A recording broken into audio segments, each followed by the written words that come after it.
بھٹو صاحب کو پھانسی دے دی گئی 46 سال بعد. میری پیدائش سے پہلے ہی مجھے پتا تھا کہ ان کے ساتھ جوڈیشل مرڈر ہوا ہے. بھٹو صاحب کو پھانسی دے دی گئی. پھانسی دینے کا 46 سال کے بعد بہت اچھا اقدام ہوا کہ جی بھٹو صاحب کا غلطی ہو گئی. جس دن سے بھٹو صاحب کو پھانسی دی ہے جمہوریت پٹری پہ نہیں چل سکی ہے. آپ نے جمہوریت کے علم بردار کو جان اس کی لے لی. تو جان تو آپ نے لے لی. تو ان ججز نے جو سارے کام کیے ہیں, ان ججوں نے جو سارے کام کیے ہیں, اور جو ان ججوں کے خلاف ان کی اپنے ججز بات کر رہے ہیں, تو بھٹو صاحب کو جب آپ نے پھانسی دیتی پھر ایک دفعہ غلطی کر دی آپ نے تو علامتی سزا تو دیتے. اس جج کو علامتی پھانسی تو دیتے. اس جج کے پیچھے ڈکٹیٹر کو تو آپ پھانسی دیتے علامتی. آپ نے نہیں دی کیونکہ مسٹیک تھی. آپ جج تھے, کیونکہ جج اس ملک کے اندر آئین اور قانون سے بالاتر ہے. چلیں جی, زرداری صاحب کو 14 سال قید دے دی. قید دے دی, کسی قانون کے اندر 14 سال نہیں ہے, کسی کیس کے تحت نہیں دی گئی, دے دی گئی. اس 14 سال کے بعد اس جج کا کیا ہوا؟ مسٹیک ہو گئی کیونکہ وہ جج ہے. 14 سال برباد ہو گئے ایک آدمی کے. ایک ہمارے جمہوری لیڈر بھٹو صاحب لیجنڈ جو ہیں ان کو پھانسی سے مسٹیک ہو گئی. آگے چلیں جی.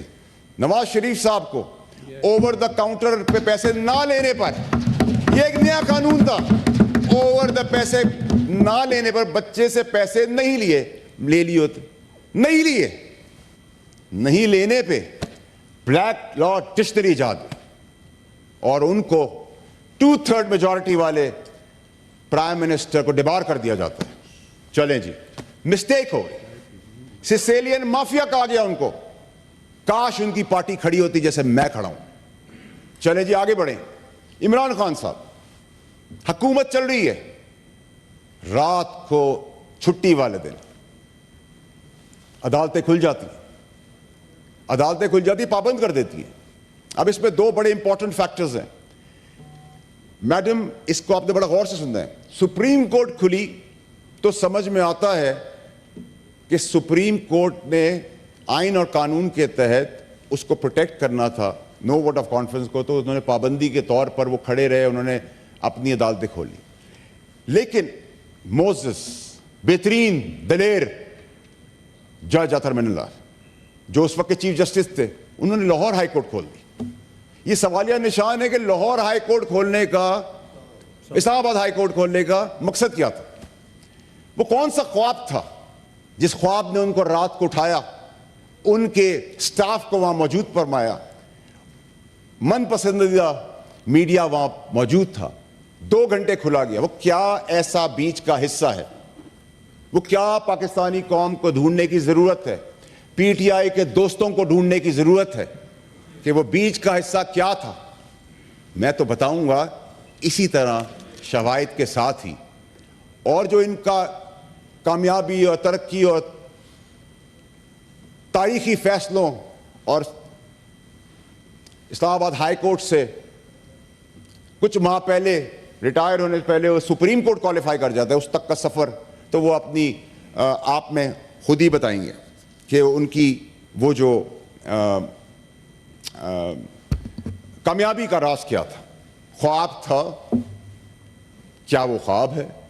کیا وہ کسی کی اعلی کار تھے؟ کیا وہ مداخلت تھی؟ یہ تو وہی بتا سکتے ہیں, میں نہیں بتا سکتا. اب آ جائیں جی کنٹیمپٹ کے اوپر. میڈم, کنٹیمپٹ ہوتا ہے ایک پارٹی جاتی ہے سپریم کورٹ کے باہر, ڈنڈے, غلیل, پتھر اور پتہ نہیں کیا کیا, وہاں تقریر کی جاتی ہے کہ نکالو, ہم گھسیٹ کے باہر نکالیں گے. نہ کنٹیمپٹ ہوتا ہے, نہ جیل ہوتی ہے, نہ سزا ہوتی ہے, کیونکہ بہادر بڑے دل کے مالک وہاں بیٹھے ہوئے تھے. چلیں جی آگے بڑھتے ہیں. ایک پارٹی نام لے لے کے گالیاں دیتی ہے, ابیوزو لینگویج یوز کرتی ہے, ایسے ریمارکس یوز کرتی ہے کہ ہم یہاں اپنے فونز پہ بھی اکیلے بیٹھ کے نہیں دیکھتے. کوئی ایکشن نہیں. کیوں؟ کیونکہ ٹرولز آ جائیں گے, ٹرولنگ ہوگی آپ کی. تو میری ماں اس دنیا میں نہیں تھی, میں پرنسپلز پہ اس پارٹی سے نکالا گیا اور میں ہٹا اس پارٹی سے. میری ماں اس وقت اس دنیا میں نہیں تھی اون ببی صاحب میرے دوست بیٹھے ہیں, بڑی عزت کرتا ہوں میں ان کی. میری ماں کی ٹرولنگ ہوئی تو میں نے کسی سے جب آواز اٹھائی تو کسی نے نوٹس لیا. کیا نوٹسز وقار, عزت, صادق امین کے نا کردہ کام کے باوجود بھی آپ پہ اپلیکیبل ہے, ہم پہ نہیں. پھر آپ سے میں نے سوال کیا میڈم, کنٹیمپٹ مجھے لگا دی گئی, بتا بلایا دیا گیا نوٹس کے اندر. میں تو کنٹیمپٹ کے قریب سے بھی نہیں گزرا ہوں. مطلب یہ ایسی بات ہے کہ اب رؤف حسن صاحب کی میں نے بات کی, مجھے تکلیف دے, میں نے کنڈیم کیا اس کو, لیکن آپ اس میں مجھے انگیج کر دیں. کسی کو نان لیٹ ملا آپ اس میں انگیج کریں, کسی کی بجلی چلی گئی اس میں مجھے انگیج کریں, کسی کا ٹائر پنچر ہو گیا مجھے انگیج کر لیں, کیونکہ میں صحیح بات کر رہا ہوں. یا مجھے پریمپٹ کر لیا ہے کچھ حضرات نے کہ میں مواد, ثبوت, شواہد لے کے آگے بڑھ رہا ہوں. میڈم آج تو میں آپ ایوان کا صرف یہ ٹیسٹ کیس جو اعلیٰ عدلیہ کو خود کر لینا چاہیے تھا شواہد سمیت, یہ اتنا چھوٹا سا کام تھا, خود کر لیتے. اس سے آپ کو پتہ چلتا ہے کہ پاکستان میں عدل اور انصاف کہاں جا رہا ہے. آگے بڑھیں جی. میں نے سوال کیا جج بابر ستار کی تقرری کے ٹائم پہ, prior to his elevation as high court جج. اس میں پھر زبردست قسم کے انمول جسٹس دینے والے جسٹس اطہر من اللہ, انہوں نے کہا کہ جی ایک لیٹر ایشو کیا میری ڈیمانڈ پر, کہا کہ جی ہمارے پاس اٹس رپورٹڈ کا ورڈ یوز کر تاثر دیا گیا, گمراہ کرنے کی کوشش کی گئی کہ میں بھی گمراہ ہوا. میں نے کہا اس کا مطلب تو ان کا ثبوت ہے, ریکارڈ پہ ہے, جو بھی ہے, whether it is green card, blue card, red card, I'm not interested, I'm not concerned, I'm not bothered, I'm not pushed. کیونکہ اس ملک کے اندر یہ بھی نالائکی ہماری ہے کہ ہم اگر بائی برتھ پیدائش کے طور پہ گاؤں کی جگہ امریکہ میں پیدا ہو جائیں تو ہم سے تو ہماری سٹیزنشپ لے لی جائے گی. اور میں نے میڈم اس ایوان کے اندر آپ کو بتاتا ہوں, میں واحد پاکستانی ہوں جس نے اپنی اولاد, اپنے بیوی بچے, اپنے ماں باپ, بہن بھائی, کسی کو جو ایلیجیبل ہیں ان کو بھی سٹیزن نہیں رہنے دیا. نہ وہ سٹیزن ہے کسی اور ملک کے, نہ میں نے گرین کارڈ لے لیا ہے کہ کل جب میری ریٹائرمنٹ ہو تو میں یہاں سے گرین کارڈ کے بیسس پہ پاسپورٹ لوں اور اڑ جاؤں. میرا کنسرن نہیں, I am not bothered, I never raised a question اس چیز کو, اور میں نے کوشچن ہی نہیں کیا میڈم. لیکن مجھے جواب میں کہا گیا, پہلا جواب میں دکھایا گیا کہ جیسے ریکارڈ ہے, ٹھیک ہے جی. میں نے فردر آگے پروب کیا تو کہا ریکارڈ نہیں ہے, تو پھر تو آپ صادق امین نہیں رہے.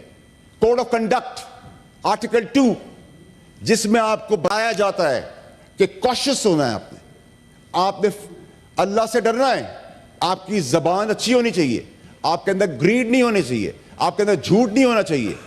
لیکن وہ سب کرائٹیریا سر یہ آپ کے اور میرے لیے ہو رہا ہے. یہ ایوان کی عزت کی بات کرو, میری اور آپ کی ایک ہی چیز ہے سر. آپ بھی کریں گے, ہم سنیں گے سر عزت سے. سر 1 منٹ 2 منٹ دے دیں سر, 2 منٹ دے دیں سر. اگر آپ کی غیرت اور عزت مسئلہ آئے گا سر, ہم آدھی رات میں بھی آپ کے ساتھ. سینیٹر باؤڈر صاحب آپ چیئر کو ایڈریس کریں اور پلیز آپ وائنڈ اپ کیجئے. شکریہ. سینیٹر محسن, شور مچانے سے مائک نہیں ملے گا, شور مچانے سے ہرگز مائک نہیں ملے گا. Please carry on. آپ کو ٹائم دوں گی, میں نے دیا تھا, آپ کے لیڈر آف اپوزیشن کھڑے ہو گئے تھے, ان کو ترجیح ملتی ہے. میڈم اسپیکر, میڈم ٹھیک ہے, میں نے کہا آپ کو ترجیح ملتی ہے. جی جی پلیز وائنڈ اپ. میڈم اس ملک کے اندر جہاں لا قانونیت ہے, نا انصافی ہے, ظلم بربریت ہے, وہاں خواتین ہماری بہن بیٹیاں مائیں انصاف کے لیے جب اپنی جائیداد, انگوٹھی, گھڑی, کھیت, ٹریکٹر بیچ دیتی ہیں تو اس ملک کے اندر عظمتیں بیچتی ہیں, اپنی عزت بیچتی ہیں کہ اس سے پیسے مل جائیں اور ان کا کام ہو جائے. یہ ظلم بربریت کو ہم نے آئیڈینٹیفائی کرنا ہے. اور پھر میں بڑا مخالف ہوں جی نون لیگ کا, سیاسی مخالف ہوں, دشمن نہیں ہوں ان کا, یہ میں نے اب ریئلائز کیا ہے. میری جانی دشمنی ان سے نہیں, مخالفت ہے. اس مخالفت میں میں بڑا کلیئرٹی سے آپ کو بتانا چاہتا ہوں میڈم کہ اگر ان کے منصب پارلیمنٹ, چاہے وہ P T I, M Q M, Peoples Party یا نون لیگ ہوگی, اور شب خون مارنے کی بات کی جائے گی اور ایگزیکٹو کے انٹیگریٹی کو کوئی کوشچن کرے گا, سمیت میرے ہم سب ساتھ کھڑے ہوں گے.